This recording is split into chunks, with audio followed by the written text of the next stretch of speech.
Kepala Dinas Perdagangan Provinsi Sumatera Selatan Ahmad Rizali mengakui sejak beberapa minggu terakhir sejumlah daerah di Sumatera Selatan mengalami kelangkaan gas LPG 3 kg.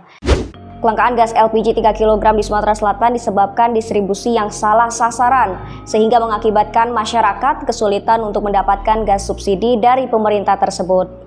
Menurut Rizali, ditemukan beberapa pangkalan atau pengecer yang telah bekerja sama dengan pengusaha rumah makan atau restoran, sehingga pendistribusian gas LPG 3 kg menjadi tidak tepat sasaran. Stok yang seharusnya untuk masyarakat malah tersalurkan ke rumah-rumah makan atau restoran karena telah dipesan.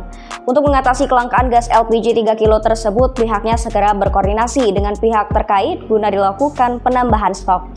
Bukan hanya itu saja, pihaknya pula akan melakukan penertiban bekerja sama dengan Dinas Energi dan Sumber Daya Mineral, Kementerian Perdagangan Republik Indonesia, serta pihak MOR Pertamina, agar gas yang diberikan itu sesuai dengan kuota dan tidak salah sasaran.